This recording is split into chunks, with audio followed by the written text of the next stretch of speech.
Hello, and welcome to my next Executive Series video. Our topic today is ventilation, air filtration, and air heating and cooling. Aaron Snyder here from Quality Systems Explained, where we make quality systems simple for you. If you are new, make sure you subscribe.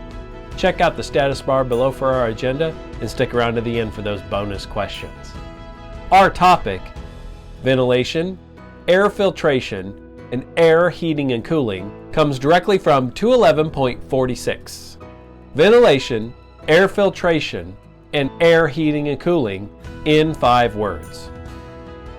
Environmental air doesn't harm product. This requirement focuses on the air that can come into contact with the product during manufacturing, processing, packing, holding, and testing of our drug product. The air must be controlled and it must be clean to prevent any contamination of my product throughout product realization.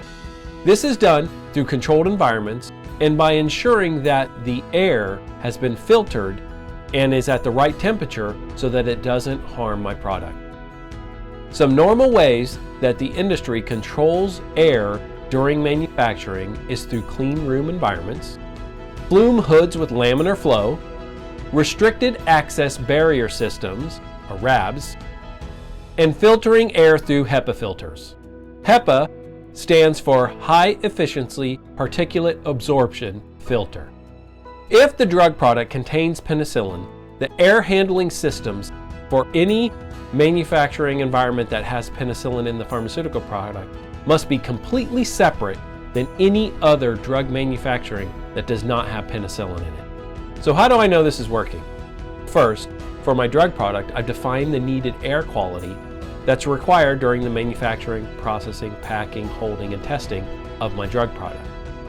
Second, my air control systems, or my environmental monitoring systems, they are implemented, validated, and maintained.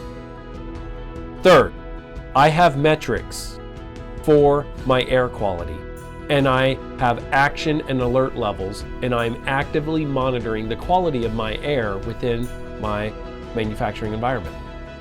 And then finally, if my drug product has penicillin in it, I have completely separate air handling systems for the drug product that has penicillin versus the drug product that does not have penicillin in it. So how do I know this is not working?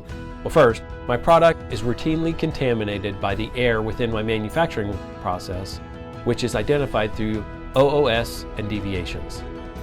Second, my air handling system is not validated, it's not maintained, and it's not monitored. Third, I don't have adequate air quality defined, I don't have action and alert levels defined, and I'm not monitoring the air within my manufacturing environment.